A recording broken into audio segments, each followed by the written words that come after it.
नमस्कार दोस्तों, सभी को नमस्कार, गुड आफ्टरनून। इससे पहले वाली क्लास में सभी को नमस्कार, सभी का प्राचीन इतिहास की क्लास में स्वागत है। इससे पहले वाली क्लास में हमने कनिष्क को देखा था। काफ़ी टाइम से एंशिएंट हिस्ट्री पढ़ रहे हैं। अब नेक्स्ट लेक्चर जो देखेंगे वो इकोनॉमिक्स कर लेंगे। इकोनॉमिक्स में टैक्सेशन शुरू कर देंगे, टैक्स सिस्टम, कर एवं कर प्रणाली, ये सब शुरू कर देंगे। ठीक है, बोर हो गए होंगे, हम समझ रहे हैं। प्राचीन इतिहास पढ़ते पढ़ते आप लोग बोर हो गए होंगे। आज लास्ट टॉपिक है ना। इसके बाद गुप्त काल आ जाएगा। गुप्त काल डिटेल में पढ़ाना पड़ेगा, तो इसलिए मौर्योत्तर काल समाज देख लिया जाए। मौर्योत्तर काल तो हमने देख लिया, देसी राजवंश और विदेशी राजवंश। देखो भाई, मौर्योत्तर काल में हमने क्या देखा?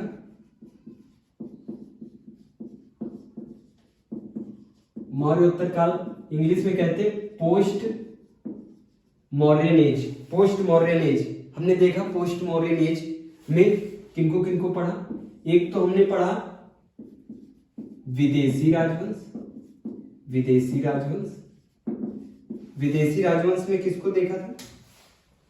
ध्यान होगा आप लोगों को भाई, इंडो ग्रीक, शक,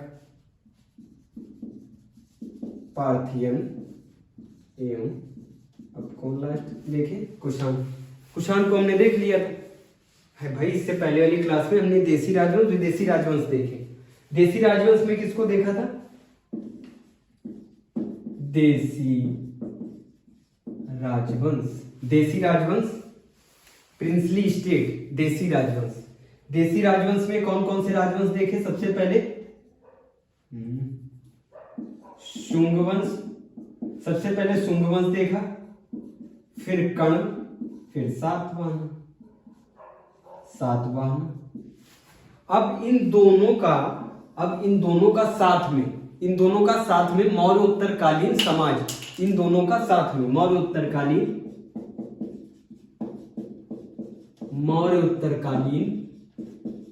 समाज। देखो, अब जितने एग्जाम हो रहे हैं ना, हाई लेवल के एग्जाम, वनडे एग्जाम की बात नहीं कर रहे हैं, बड़े एग्जाम्स की बात कर रहे हैं, यूपीएससी लेवल के हैं, स्टेट पीसीएस लेवल के, उनमें तो कथन से क्वेश्चन आता है। रह जाओगे कैसे? जब तक ये समाज नहीं पढ़ोगे। समाज से खूब क्वेश्चन आते हैं। समाज में पढ़ना क्या है? जैसे ही समाज आ जाए, पहले दिमाग में रख लो वर्ण व्यवस्था कैसी थी, वर्ण व्यवस्था में कुछ बदलाव हुआ कि नहीं, फिर महिलाओं की स्थिति, प्रशासनिक और शासन का ढांचा, बस इतना ही तो देखना।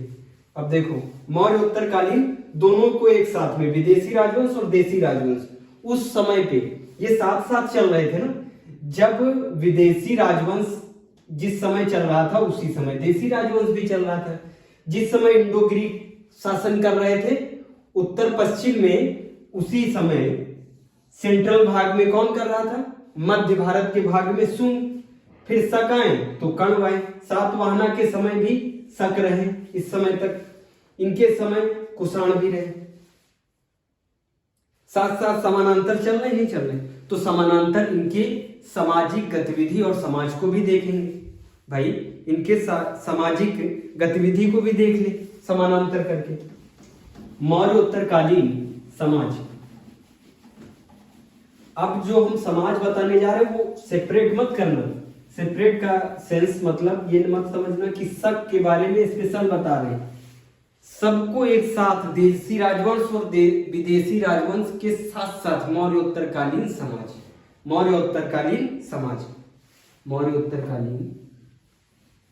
समाज। स्पीड में नहीं पढ़ा रहे, धीरे धीरे पढ़ा रहे ताकि समझ में। मौर्योत्तरकालीन समाज। ठीक, समाज में सबसे पहले क्या देखना? वर्ण व्यवस्था। सबसे पहले हम क्या देखते हैं? फर्स्ट में वर्ण व्यवस्था। ध्यान से सुनना। देसी राजवंश तो अपने देश के थे। विदेशी राजवंश विदेश से भारत आए थे। विदेशी राजवंश विदेश से भारत आए थे। ध्यान से समझना। इससे पहले वाले लेक्चर में हमने बताया है, विदेशी लोग विदेश से भारत आए थे, भारत पे आक्रमण किया और अपना शासन स्थापित कर दिया, अपना शासन भारत में स्थापित कर दिया।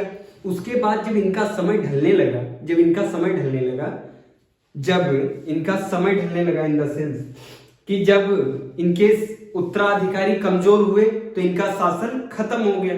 शासन खत्म हो जाने का मतलब ये नहीं कि ये लोग भारत से फिर वापस चले गए, वापस नहीं गए, ये यहीं पे रह गए। जो सेंट्रल एशिया से आया, मंगोलिया से आया, सबको बताया कौन कहां से आया था, कुछ यूनान से, इंडो ग्रीक यूनान से आए। जो भारत आया वो भारत में ही रह गया। तो यहां पे वर्ण व्यवस्था में बहुत बड़ा बदलाव आया। देखना, इस समय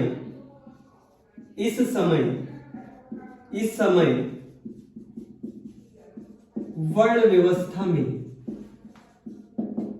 बड़ा बदलाव देखने को मिलता है। क्या बदलाव देखने को मिलता है? क्या बदलाव देखने को मिलता है? जो विदेशी लोग आए थे वो भारत में बस गए। अब जब ये भारत में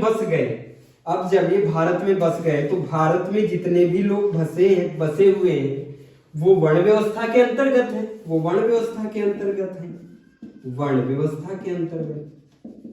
वर्ण व्यवस्था का कॉन्सेप्ट तो बहुत पुराना है, बहुत पुराने टाइम से पढ़ रहे हैं।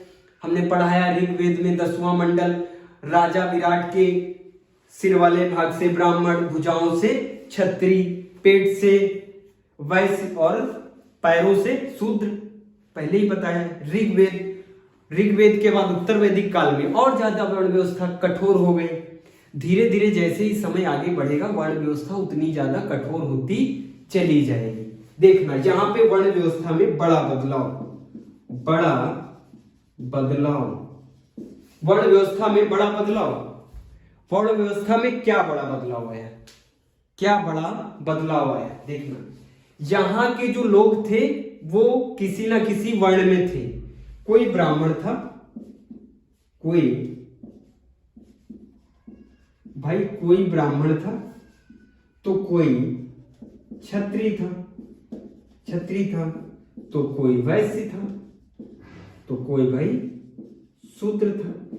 लेकिन जब ये विदेशी लोग भारत में बस गए, अब इनको किस में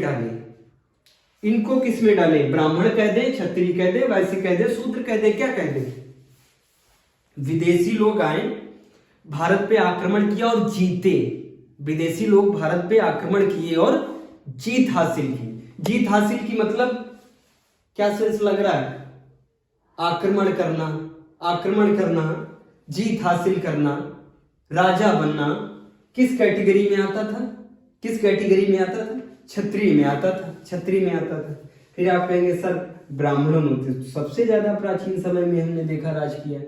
भाई शुंग वंश, कर्ण वंश हैं, सातवाहन, और अभी जो गुप्त काल पढ़ाएंगे उसमें भी कई विचार ऐसे हैं जो कहते हैं कि गुप्त भी ब्राह्मण थे, लेकिन वो मूल रूप से वैसे थे। ये आगे पढ़ाएंगे, अभी इसके नेक्स्ट लेक्चर में गुप्त काल स्टार्ट होगा।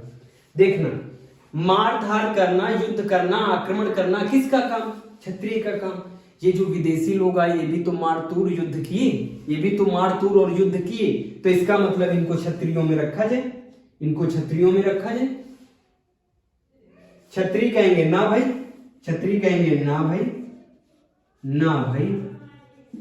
हमारे में नहीं आ सकते, हमारे में नहीं। फिर ब्राह्मण कहेगा मेरे में तो बिल्कुल नहीं। देखना, दो ही वर्ण व्यवस्था में दो ही बड़े तबके ऊपर के। तो ये जो विदेशी आक्रमणकारी मांग कर रहे हैं कि हमको वर्ण व्यवस्था में जगह दे दी जाए। विदेशी लोग अब इन विदेशी लोगों का क्या करना है? भारतीयकरण करना है। इनका क्या करना है? भारतीयकरण करने के लिए वर्ण व्यवस्था में डालना पड़ेगा। अब इस वर्ण व्यवस्था में ब्राह्मण कह रहा मैं अपने वर्ण में इनको नहीं आने दूंगा, मैं अपने वर्ण में इनको नहीं जगह दूंगा। वही क्षत्रिय क्या कह रहा है? हम भी वही जगह नहीं देंगे।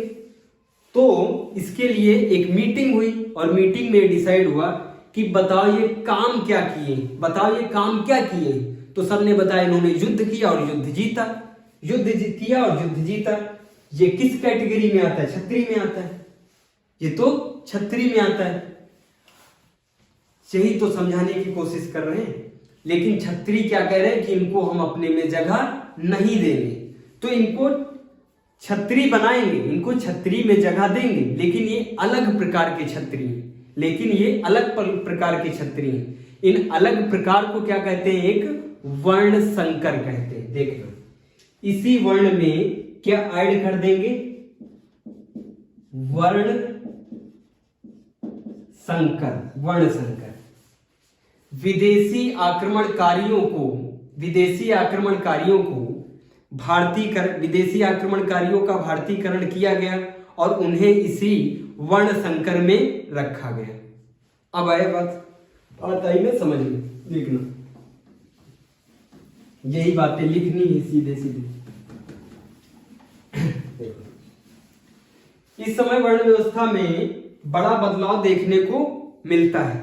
इस समय वर्ण व्यवस्था में बड़ा बदलाव देखने को मिलता है, क्योंकि इस काल में विदेशियों का भारत में आत्मसात किया गया, मतलब भारतीयकरण किया गया।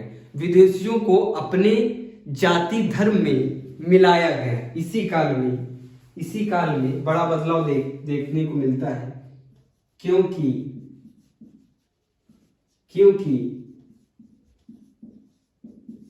विदेशी आक्रमणकारियों को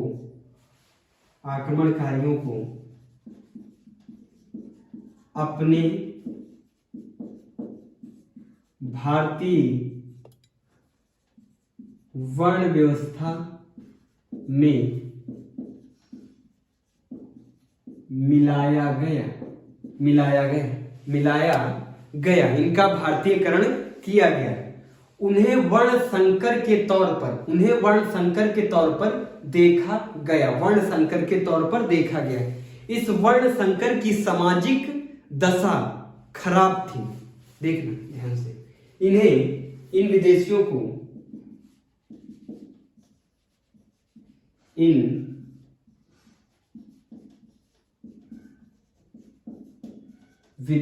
को वर्ण संकर में रखा गया। ध्यान से सुनना। अब किसी भी, आपने भारत की बात नहीं, किसी भी समाज में जब लोग बाहरी होते हैं तो उनको अलग नजर से देखा जाता। कैसे? ध्यान से सुनना, कैसे अलग नजर से देखा जाता है। सोचो ये विदेशी हैं, सोचो ये विदेशी आक्रमणकारी थे, विदेशी आक्रमणकारी।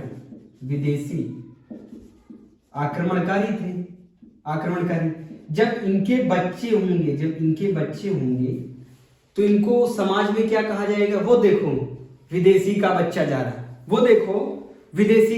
रहा है। एक अलग ही इंटेंस जनरेट होगा। इनके बच्चों को क्या किया जाएगा? कहा जाएगा वो देखो विदेशी का बच्चा जा रहा है। अब इनको अगर शादी करनी है तो शादी भी इतनी जल्दी नहीं कर सकते, क्योंकि जब इनसे पूछा जाएगा तुम कौन, तो ये कहेंगे हम इंडो ग्रीक वाले। तो कहेंगे तुम तो विदेशी हो, हम अपनी लड़की तुम्हारे वहां नहीं देंगे। तो इस समय वर्ण संकर की, इन विदेशियों को वर्ण संकर में रखा गया।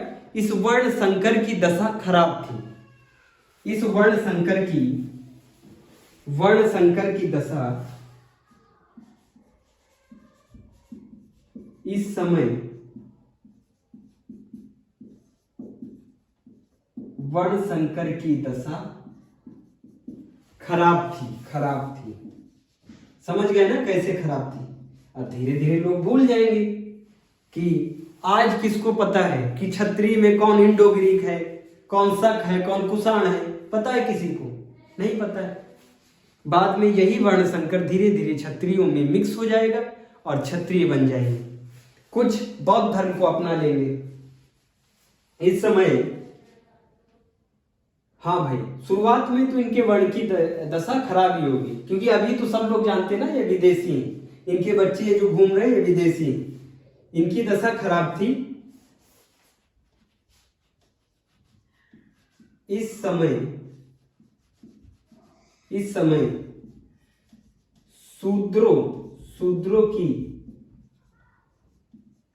दशा अच्छी देखी गई। अब अपना दिमाग लगाना, शूद्रों की दशा में सुधार दर्ज किया गया। कैसे? इनको एक अलग नजर से देखते हैं, शूद्रों को थोड़ा अच्छी नजर से देख रहे हैं, ताकि ये जो विदेशी आक्रमणकारी है, जो ये वर्ण संकर है, ये अपने आप में महसूस करें कि हम तो शूद्र से भी गैर गुजरे, हम तो शूद्र से भी नीचे हैं। शूद्रों की दशा अच्छी दर्ज की गई। यहां तक क्लियर? जहां तक सभी को क्लियर? अब देखना, मौर्य उत्तर काल में महिलाओं की स्थिति, वर्ण व्यवस्था देख ली, समाज में वर्ण व्यवस्था, मौर्य उत्तर काल समाज में वर्ण व्यवस्था देख ली। मौर्य उत्तर काल में महिलाओं की स्थिति, वर्ण व्यवस्था। भाई जब भी समाज आए ना, समाज में क्या क्या होता है? समाज में लोग होते हैं, लोगों की जाति होती है। समाज में लोग होते हैं, लोगों की जाति होती है, उन्हीं लोगों में महिलाएं होती हैं। महिलाओं की कैसी दशा थी? बस समाज में यही कुछ सारे पॉइंट है ना। प्रशासन कैसा था, शासन कैसा था, बस दैट्स इट। देखना, हाँ, मौर्योत्तर काल में महिलाओं की स्थिति।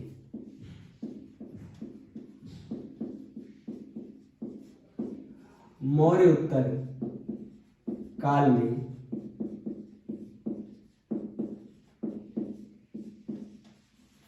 महिलाओं की स्थिति, मौर्योत्तर काल में महिलाओं की स्थिति। महिलाओं की स्थिति इस समय महिलाओं की स्थिति में गिरावट देखी गई। इस समय महिलाओं की स्थिति में गिरावट दर्ज की गई। इस समय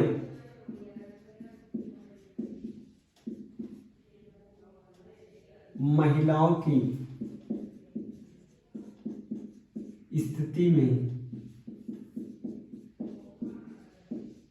गिरावट दर्ज की गई। ध्यान से समझ, गिरावट दर्ज की गई। महिलाओं की स्थिति में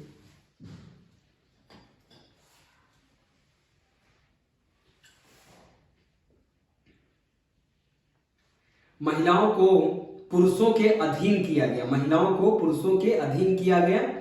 बाल विवाह का प्रचलन, बाल विवाह को प्रोत्साहन दिया गया। प्रचलन तो पहले ही स्टार्ट हो गया था। बाल विवाह को प्रोत्साहन दिया गया। विधवा पुनर्विवाह बंद किया गया। विधवा पुनर्विवाह बंद किया गया।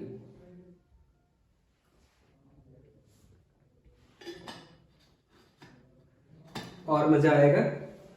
गुप्त काल में देखना ना, गुप्त काल में देखना महिलाओं की स्थिति इससे भी ज्यादा गिर जाएगी। महिलाओं की स्थिति दशा में इससे भी ज्यादा गिरावट आएगी। महिलाओं को एक संपत्ति समझा जाएगा, संपत्ति समझा जाएगा, केवल एक जरिया माना जाएगा। महिलाओं को एकदम दास बना दिया जाएगा महिलाओं को। देखना आगे, गुप्त काल में महिलाओं की स्थिति में गिरावट दर्ज की गई। महिलाओं को पुरुषों के अधीन किया गया।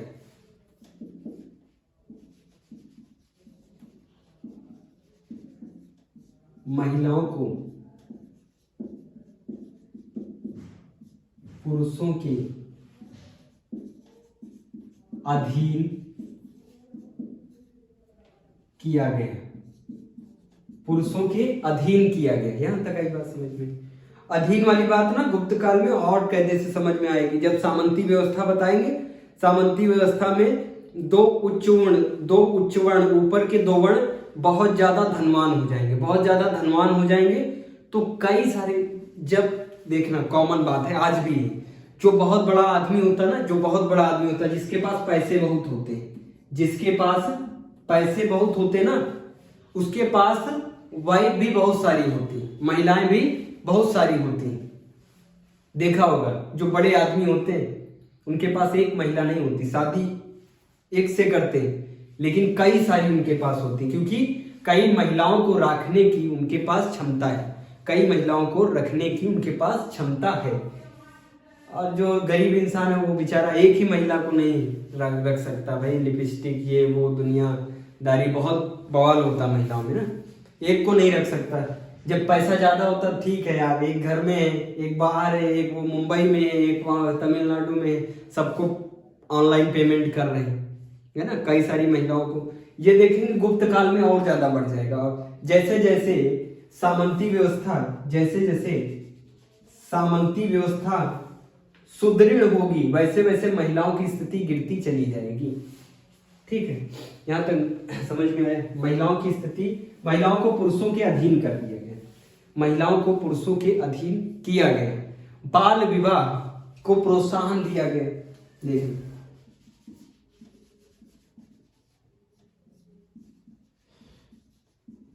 बाल विवाह को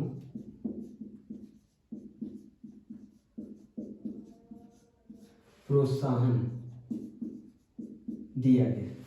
विधवा पुनर्विवाह को बंद किया गया। विधवा पुनर्विवाह बंद।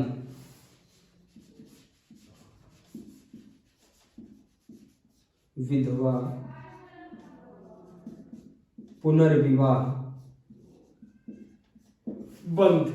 ठीक बात, समझ में आ गई। एक और इंपॉर्टेंट बताते हैं। मौर्योत्तर काल में दो विशेष प्रकार की संतानें देखी गई। दो विशेष प्रकार की संतानें देखी गई। देखना, एक संतान होती थी जिसको कहते थे क्षेत्रज, क्षेत्रज जिसे कहते थे, जो नियोग प्रथा से उत्पन्न संतान होती थी। नियोग प्रथा मतलब जानते हो ना, इससे पहले वाले उसमें पढ़ा है नियोग प्रथा क्या होती है, अभी फिर से बताते हैं। मौर्योत्तर काल में दो विशेष प्रकार की संतानें देखी गई। देखो इसी के नीचे इतना नोट डाउन कर लो फटाफट। विधवा पुनर्विवाह बंद। ठीक, ये महिलाओं वाला हो गया। ठीक, अब देखो इसी काल में, इस काल में दो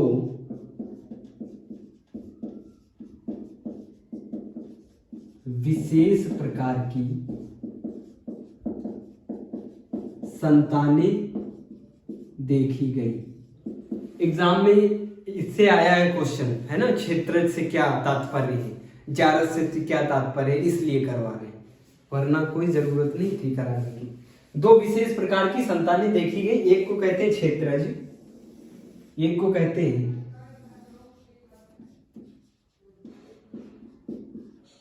क्षेत्रज, एक को कहते हैं क्षेत्रज, एक को कहते हैं जारज। ध्यान से सुनना, क्षेत्रज ध्यान से सुनना। नियोग प्रथा पता है ना सबको, नियोग प्रथा, शादी, महिला की शादी हुई ए से, महिला की शादी हुई ए से। ठीक, अब ए नपुंसक भी हो सकता है ना, ए नपुंसक हो सकता है, या फिर वो क्या कहते हैं यार, वो मृत्यु हो जाए, उसकी मृत्यु हो जाए या नपुंसक हो, संतान उत्पन्न करने में सक्षम ना हो। ठीक है, ये जो है जिससे उसकी शादी हुई महिला की शादी ए से हुई, ए में कमी। पहली बात, ए में कोई अगर कमी है, और दूसरी बात अगर उसकी क्या हो गई, उसकी मृत्यु हो गई, तो महिला के पास क्या ऑप्शन है? अब महिला के पास क्या ऑप्शन है भाई? विधवा पुनर्विवाह तो बंद करवा दिया, विधवा पुनर्विवाह तो बंद करवा दिया। अब वो विधवा हो गई ना, अब वो विधवा हो गई, दूसरी शादी तो कर नहीं सकती। अब ऑप्शन क्या है उसके पास? एक ऑप्शन था नियोग प्रथा। इस समय क्या थी? नियोग प्रथा। नियोग प्रथा प्रचलन में थी। नियोग प्रथा का मतलब समझते हो? अगर ए वाला, ए कौन है? ए, ये है बी, ये बी है। बी क्या है? ए का भाई है। बी क्या है? ए का सगा भाई है।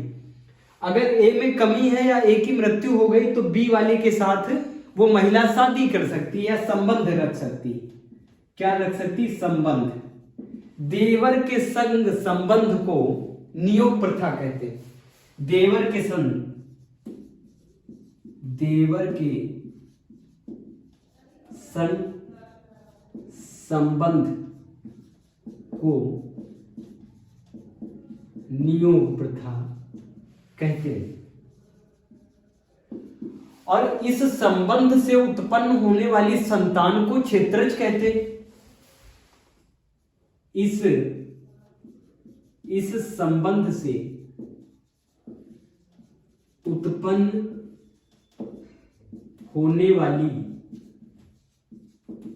संतान को क्षेत्रज कहते हैं। क्षेत्रज कहते हैं। देवर से उत्पन्न होने वाली संतान को क्षेत्रज कहते हैं। देवर से उत्पन्न होने वाली संतान को क्षेत्रज कहते हैं। तो फिर जारज किसको कहते हैं? जारज।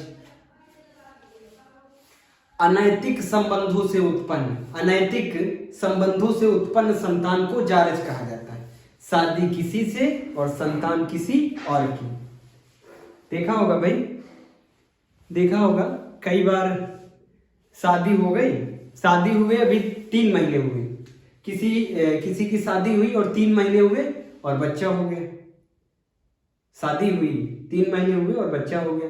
तो मतलब शादी उसने की, उस महिला ने शादी की ए से, लेकिन बी से बच्चा था। लेकिन बी से पहले बच्चा था। ऐसे बच्चे को जारज कहते हैं। और अपने समाज में ऐसे बच्चे को क्या कहते हैं? ऐसे बच्चे को नाजायज कहते हैं, क्योंकि नाजायज संबंध से, अनैतिक संबंधों से उत्पन्न संतान को जारज कहा जाता था। उस समय जारज कहा जाता था। देखिए, अनैतिक संबंध से उत्पन्न संतान, अनैतिक संबंध से उत्पन्न संतान को जारज कहते थे। समझना कैसे? शादी किसी और से, बच्चा किसी और का। शादी किसी और से,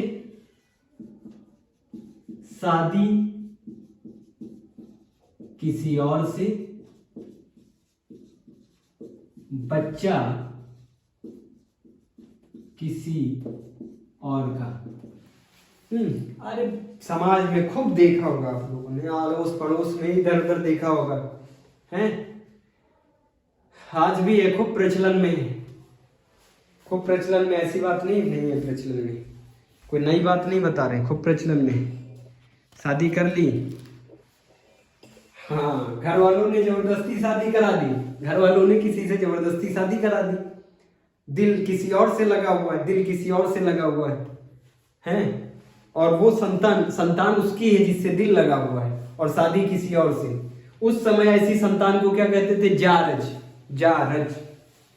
अब मौर्योत्तरकालीन प्रशासन देख लेते हैं। मौर्योत्तरकालीन प्रशासन, महिलाओं की स्थिति देखी कैसी है। हर बार पुरुष की गलती नहीं होती, कई सारी महिलाएं भी बहुत काइयां होती।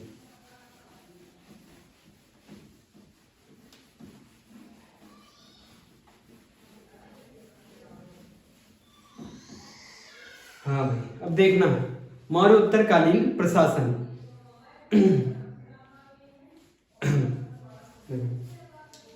मौर्योत्तरकालीन समाज में क्या देखने जा रहे हैं? प्रशासन देखने जा रहे हैं। प्रशासन को क्या कहते हैं? एडमिनिस्ट्रेशन। यहां राजाओं ने राजतंत्र के देवत्व सिद्धांत को अपनाया। देवत्व सिद्धांत, यहां पे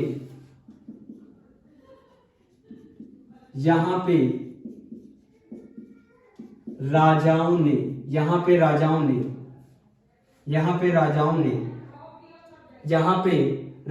ने देवत्व सिद्धांत को अपनाया। देवत्व समझाते, यहां पे राजाओं ने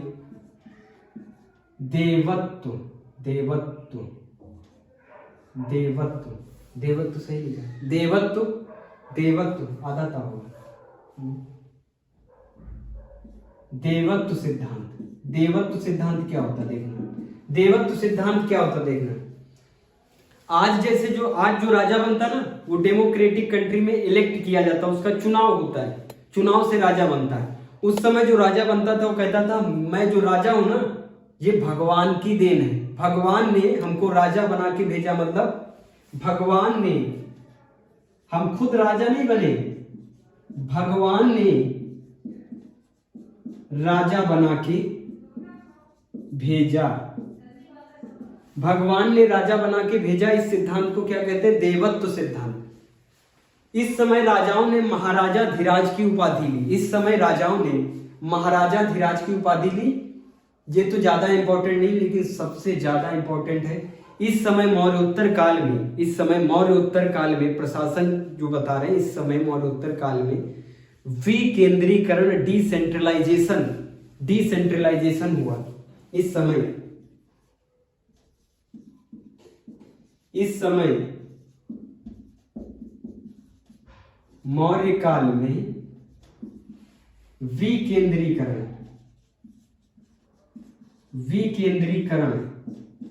इंग्लिश में कहते हैं डिसेंट्रलाइजेशन होता क्या है बताते हैं। डिसेंट्रलाइजेशन क्या होता है, ध्यान से सुनना।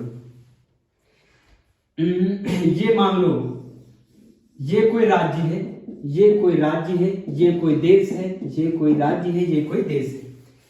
केंद्र में बैठा है राजा, केंद्र में बैठा है राजा, केंद्र में बैठा राजा, और सारी पावर राजा के हाथ में, सारी पावर राजा के हाथ में।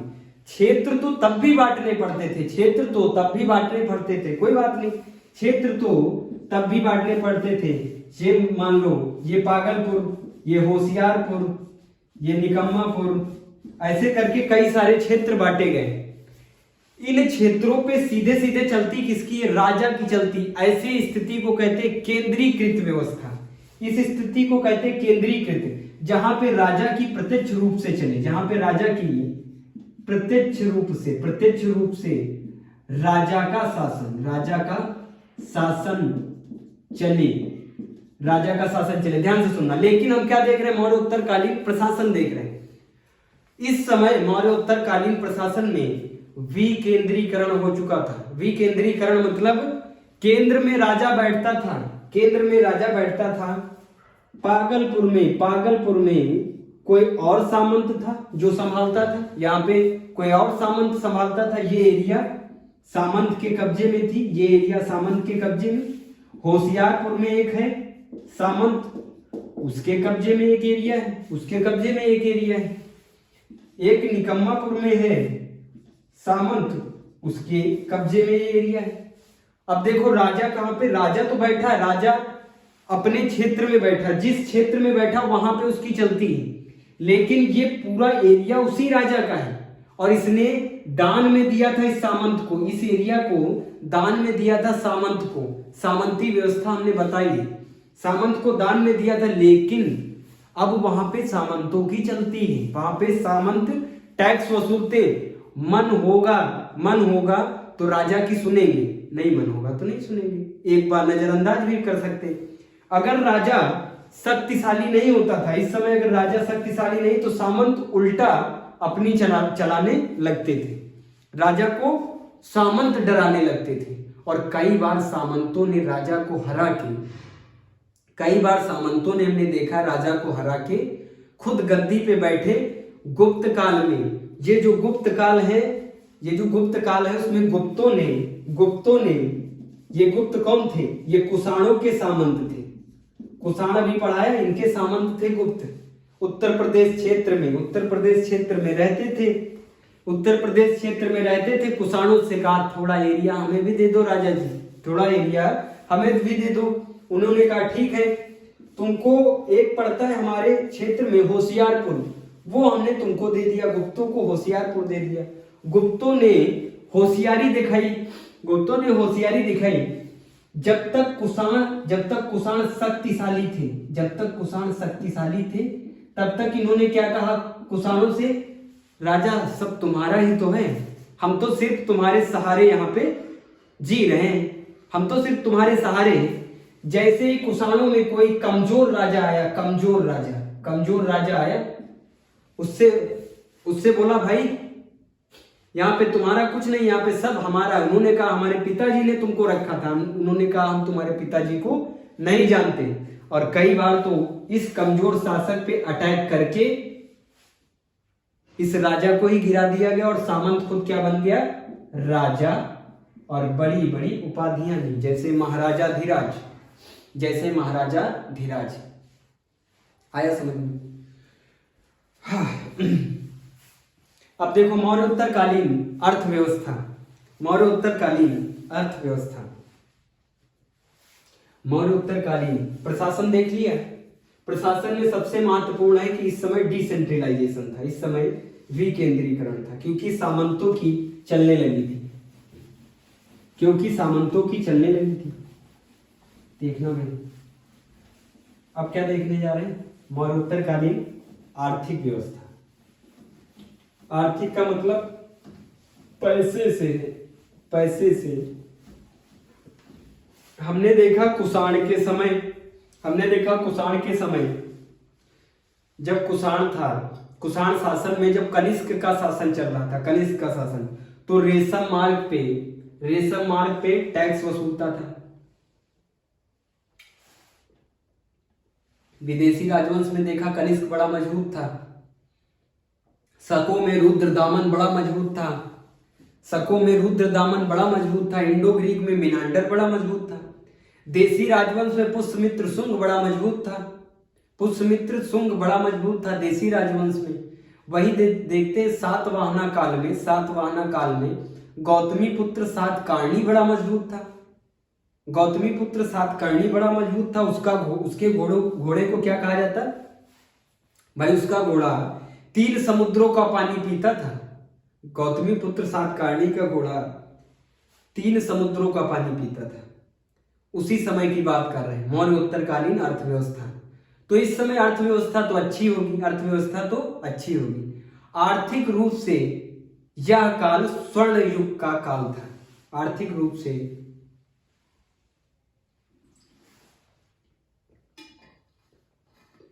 आर्थिक रूप से यह काल स्वर्ण युग का काल था। गुप्त काल भी स्वर्ण युग का काल था, लेकिन वो साहित्य के तरफ से था। जब गुप्त काल पढ़ाएंगे डिटेल में पढ़ाएंगे। अभी देखना आर्थिक व्यवस्था, आर्थिक व्यवस्था, आर्थिक व्यवस्था, मौर्योत्तर काल में आर्थिक व्यवस्था। आर्थिक रूप से यह काल स्वर्ण काल था, स्वर्ण युग था। आर्थिक दृष्टि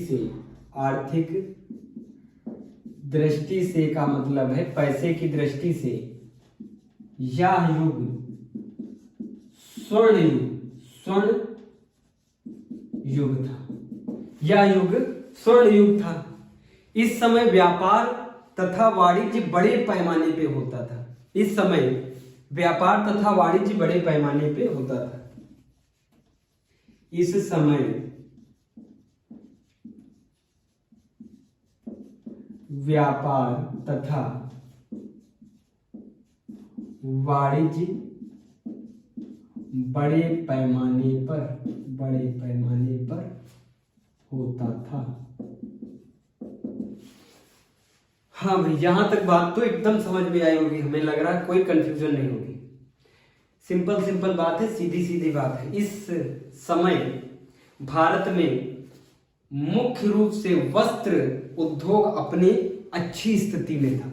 इंपॉर्टेंट बात है, इस समय कथन में क्वेश्चन ऐसे ही आते हैं। इस समय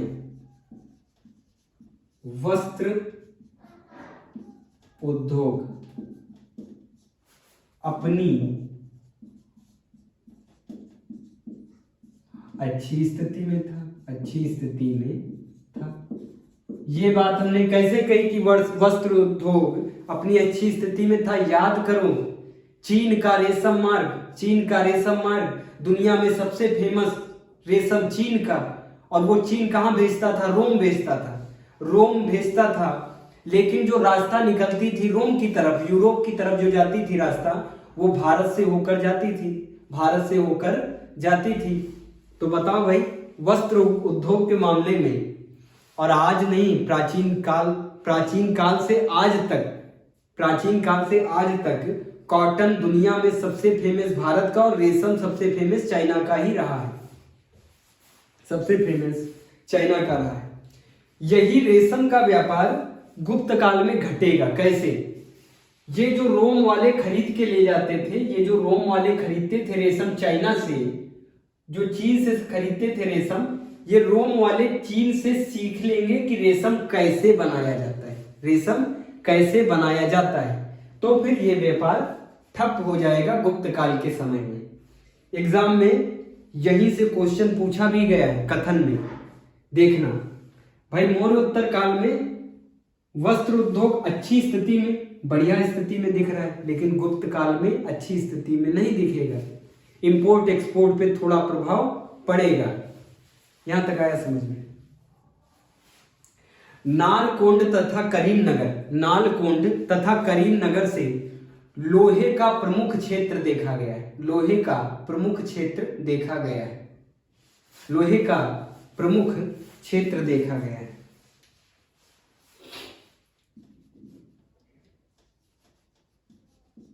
इस समय करीमनगर, इस समय करीमनगर, नालकोंड, करीमनगर एवं नालकोंड दो हैं, करीमनगर एवं नालकोंड लोहे के मामले में बड़े प्रचलन में थे। ये दोनों क्षेत्र लोहे के प्रमुख क्षेत्र थे उस समय। नालकोंड और करीमनगर प्रमुख क्षेत्र, लोहे के प्रमुख क्षेत्र, लोहे के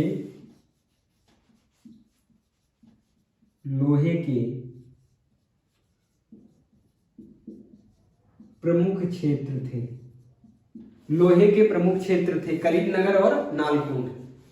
रोमवासी सिर्फ रेशम ही नहीं, काली मिर्च, जिसको वो यवन प्रिय कहते थे, जिसको वो यवन प्रिय कहते थे, वो भी वो कहां से मंगवाते थे? मतलब चीन से तो रेशम मंगवाते थे, लेकिन काली मिर्च तो भारत की इतनी फेमस थी कि पूरी दुनिया भारत को ढूंढने आई थी काली मिर्च के कारण। काली मिर्च और सूती वस्त्र, इसके कारण पूरी दुनिया ने भारत की खोज की।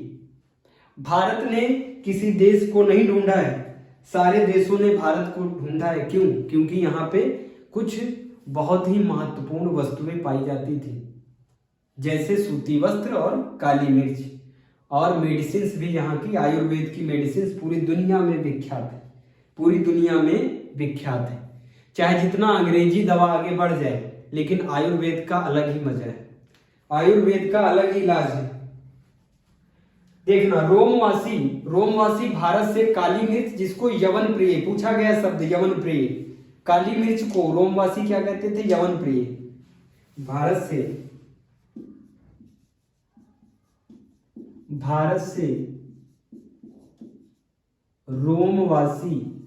रोमवासी काली मिर्च, हमारे वहां काली मिर्च, और रोमवासी इसको क्या कहते थे? यवन प्रिय, यवन प्रिय, यवन प्रिय, प्रिय को मंगवाते थे, यवन प्रिय को मंगवाते थे। ठीक, यहां तक आया समझ में? इस समय जब हम देख रहे हैं व्यापार वाणिज्य बड़ी अच्छी स्थिति में है, तो मौर्य उत्तरकालीन बंदरगाह भी देखना जरूरी है। मौर्य उत्तरकालीन बंदरगाह, पहला बंदरगाह है भड़ौच का बंदरगाह भड़ौच, दूसरा है देवल, तीसरा है नागपत्तनम, और चौथा है मसूलीपत्तनम, और पांचवा है सोपारा। मौर्योत्तरकालीन बंदरगाह।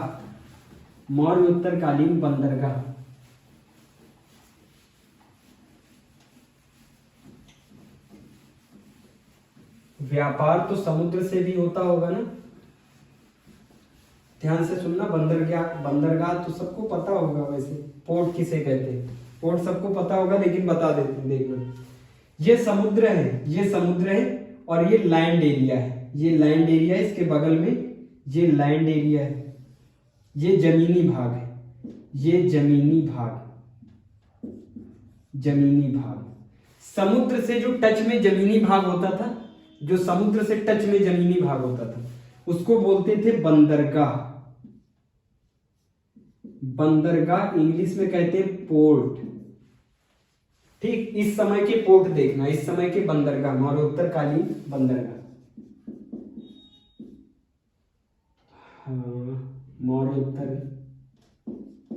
मौर्योत्तरकालीन बंदरगाह। बंदरगाह मतलब पोर्ट। पोर्ट समुद्र के किनारे जमीनी भाग। पहला बंदरगाह भड़ौच का बंदरगाह, भड़ौच, भड़ौच। दूसरा है सोपारा, सोपारा पूछा गया। दूसरा है सोपारा। तीसरा है नागपत्तनम, नागपत्तनम, नागपत्तनम। चौथा है मसूलीपत्तनम, मसूलीपत्तनम, नागपत्तनम, मसूलीपत्तनम। और लास्ट है देवल, पांचवा है देवल, पांचवा है देवल। अब देखेंगे इस समय मुद्रा कौन कौन सी चलती थी। इस समय मुद्रा, सोने के सिक्के को क्या कहते थे, चांदी के सिक्के को क्या कहते थे, और तांबे के सिक्के को क्या कहते थे। मुद्रा, मौर्योत्तरकालीन मुद्रा। बस लास्ट है मुद्रा के बाद। अब जब मिलेंगे हिस्ट्री में, जब नेक्स्ट लेक्चर में मिलेंगे तो गुप्त काल के साथ मिलेंगे। गुप्त काल पढ़ाने के लिए आएंगे नेक्स्ट लेक्चर में। अभी यहां से पूरा समाप्त मौर्योत्तर काल और मौर्योत्तरकालीन जितना भी समाज वगैरह पढ़ा है सब पूरा एंड। मौर्योत्तरकालीन बंदरगाह पढ़ा दिया। मौर्योत्तरकालीन सिक्के, सिक्के देखना वनडे एग्जाम में भी और जो बड़े एग्जाम अधिकारी लेवल के होते हैं उनमें कई बार पूछ लिया जाता है। देख लो, याद हो जाए तो ठीक है, वरना कोई ट्रिक अपने मन से बना लेना, याद कर लेना। सोने के सिक्कों को क्या कहते थे, सोने के सिक्के। मौर्योत्तर काल में सोने के सिक्के को क्या क्या कहा जाता था। पहले तो सुवर्ण, सुवर्ण, स्वर्ण नहीं सुवर्ण, सुवर्ण तो याद हो जाएगा, हमें लगता है सुवर्ण तो सिंपल है, याद हो जाएगा। ठीक, दूसरा है दिनार, दिनार ये भी याद हो जाएगा, दिनार भी याद हो जाएगा। दो सिक्के ऐसे जो कठिन है, नाम कठिन है मतलब याद हो जाएंगे, कोशिश करेंगे अगर आप। पहले का नाम है निस्क, निस्क, और चौथे का नाम है पाल, पाल नहीं पल, पल, चौथे का नाम है पल। सुवर्ण दिनार निस्क पल, सुवर्ण दिनार निस्क पल। चांदी के सिक्के को क्या कहते हैं, चांदी के सिक्के को। इस समय चांदी के सिक्के भी तो चलते होंगे। चांदी के सिक्के, चांदी के सिक्के को कहते शतमान, शतमान, करसापण, शतमान, पहले को कहते शतमान, शतमान, दूसरे को कहते करसापण, करसापण। तांबे के सिक्के भी चलते थे। तांबे के सिक्कों को क्या कहते थे, पहले भी हमने बताया, तांबे के सिक्के को बोलते थे काकड़ी, काकड़ी और करसापण। करसापण चांदी में भी है और तांबे में भी है, चांदी में भी है और तांबे में भी। तांबे के सिक्के, तांबे के सिक्के, ब्रॉन्ज कॉइन, इंग्लिश में कहेंगे ब्रॉन्ज कॉइन, ब्रॉन्ज कॉइन। पहला है काकड़ी, पहला है काकड़ी, काकड़ी, काकड़ी, दूसरा है करसापण, करसापण। उम्मीद करते हैं ये वाला लेक्चर सबको समझ में आएगा, वो आया हुआ होगा बेहतरीन तरीके से। हाँ भाई, यहीं से मौर्योत्तरकालीन लेक्चर समाप्त। अब जब नेक्स्ट लेक्चर में मिलेंगे, नेक्स्ट लेक्चर में तो गुप्त काल स्टार्ट करेंगे। गुप्त काल, उससे पहले कोशिश करेंगे कि इकोनॉमिक्स पढ़ा दे। इकोनॉमिक्स, इकोनॉमिक्स में स्टार्ट कर देंगे टैक्स, टैक्स डिटेल से पढ़ाएंगे, टैक्स डिटेल से पढ़ाएंगे। डायरेक्ट टैक्स क्या होता है, इनडायरेक्ट टैक्स क्या होता है, टैक्स स्लैब क्या होता है, टैक्सेशन प्रणाली क्या होती है, कितने प्रकार के होते हैं, CGST क्या होता है, CGST क्या होता है, SGST क्या होता है, IGST क्या होता है, UTGST क्या होता है, ये सब GST के प्रकार भाई डिटेल में पढ़ाएंगे नेक्स्ट लेक्चर में, जब इकोनॉमिक्स का लेक्चर लेंगे। हाँ, उम्मीद है कि जो दूसरा लेक्चर लेंगे इकोनॉमिक्स का ही होगा। और हाँ, हिस्ट्री भी कंटिन्यू रखेंगे, गुप्त काल पढ़ा देंगे, लास्ट बचा है गुप्त काल, और गुप्त काल के बाद पढ़ाएंगे वर्धन वंश। वर्धन वंश में ही आप समझ जाएंगे मध्यकाल कैसे शुरुआत हो रही है, मेडाइवल हिस्ट्री की लिंक बना देंगे वहीं से, क्योंकि जब वर्धन वंश पढ़ाएंगे तो वर्धन वंश में एक कहानी बताएंगे हर्षवर्धन की और राज्यवर्धन की, हर्षवर्धन, राज्यवर्धन और राजश्री की, तीनों की कहानी बताएंगे। उसी में कन्नौज की कहानी है। कन्नौज सबसे महत्वपूर्ण होता है, जहां पे उनके जीजा होते हैं, जीजा को मार देता है कौन, शशांक को मारते हैं, शशांक को मारता है हर्षवर्धन, अपने जीजा की मृत्यु का बदला लेता है। उसके बाद कन्नौज को अपनी राजधानी बनाता है। उसके बाद फिर डिटेल में पढ़ेंगे मध्यकाल, वहीं से मध्यकाल की शुरुआत हो जाएगी। ठीक, सभी लोग नोट डाउन करें।